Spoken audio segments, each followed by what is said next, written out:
Hello and welcome to MentalMMA.com. My name is James McNeil. Sorry for the formal dress. I was just filming some things for some of my corporate work, but I wanted to talk about UFC 129 coming to Toronto, Ontario, Canada. This is very exciting for me. I am, as many of you know, a Canadian. I live just down the street kind of thing. In fact, I used to live across the street from the Rogers Centre where the fights are taking place. Very excited.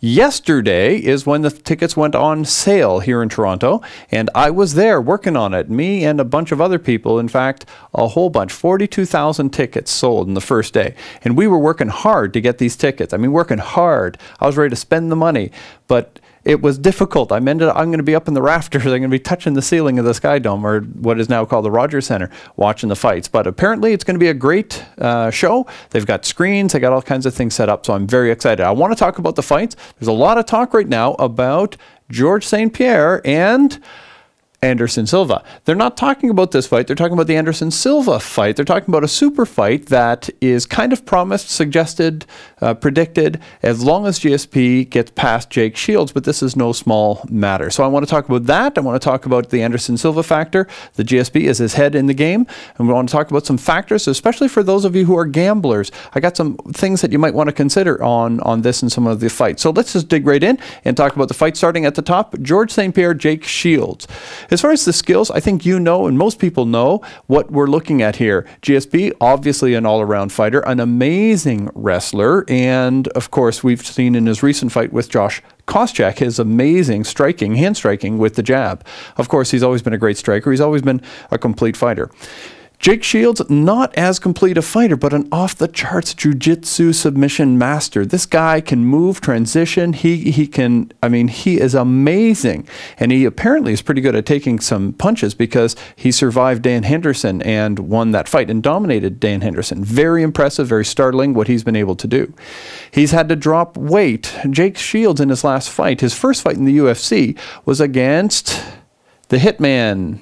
What's his name? Campman, Martin Campman, right? Martin Campman. Oh, cranial vapor lock.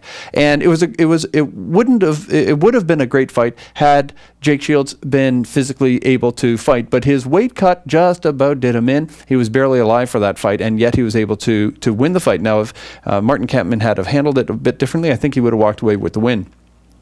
But do not let that skew your perception of Jake Shields. He's amazing, and he used to always fight at 170. He went up to 185, so he knows how to fight at this weight. He is strong at this weight. He is fully competent at this weight, and it's not like he doesn't know who GSP is. He's prepared for everything. So GSP has his hands full. However, Jake Shields is fantastic at jiu-jitsu submissions, and he's a great wrestler. He's a pretty good striker.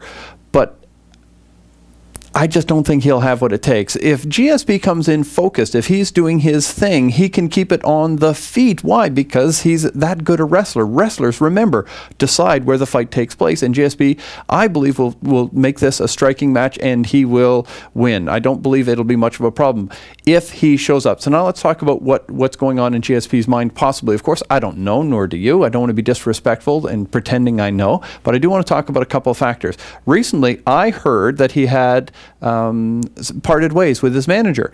And GSP is an emotional guy. He's a real guy. He has relationships. It's not just business. It's not transactional. It's a big deal. It's a big loss. It's like he's lost a family member that he had adopted into his family and now has parted ways. So I think that is a huge possible distraction. The Rogers Centre is a huge possible distraction. Again, he says, I'm a proud fighter. I don't want to embarrass myself in front of my own country. And so this is in Canada. This is the biggest audience ever. He is just gone through this kind of breakup of sorts with his manager. Everyone's talking about Anderson Silva and how he's going to handle Anderson Silva, and people are assuming he's going to just breeze through Jake Shields, which could mess with his head. He may actually buy some of the press on some level, and that would be very unfortunate. So those are the factors just to consider for GSP. So now, here's my conclusion. I don't think he's going to get defocused. He's a pro. He's been through this. He's made some mistakes in the past as far as focus. We know the Matt Serra story.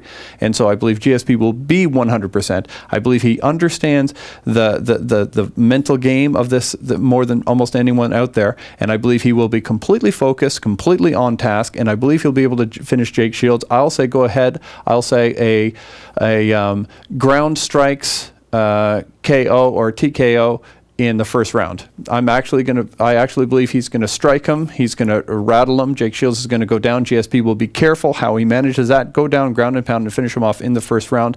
I just don't think that Jake Shields has the stand-up and the takedown abilities required to manage GSP if he's a pure jiu-jitsu guy. Okay, so that's that fight. So let's move forward.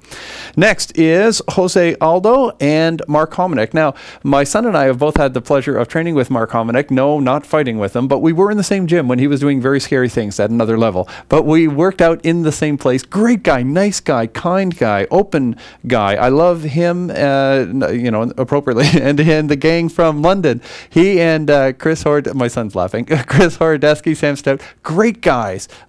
Sean Tompkins, fantastic. So we're talking about a great group of guys, great heart, great spirit, great fighting ethic. I hope the very, very, very, very, very best for Mark. And so there you go.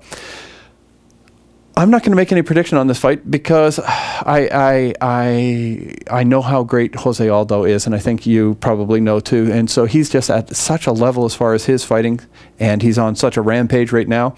I believe that Mark Hominick is the machine. That's his nickname, and he is a machine. He actually can take hits. He stays focused. His pinpoint precision striking is unbelievable. If anyone seen some of the kidney shots he's thrown, oh, so that I honestly believe could go either way. Any fight could go either way, but I'm not going to make a prediction. But I'm rooting for Mark Hominick, even though I think Jose Aldo's a fantastic guy and a brilliant fighter. But Mark Hominick's a buddy, so I'm super pumped for UFC 129 in Toronto, April 30th. Please tune in. I'll probably do some more of these updates as we get closer to the fights. Hopefully that helps set the tone a little bit. I'll do a little bit more research. We'll talk more very soon. Thanks a lot. Have a great day.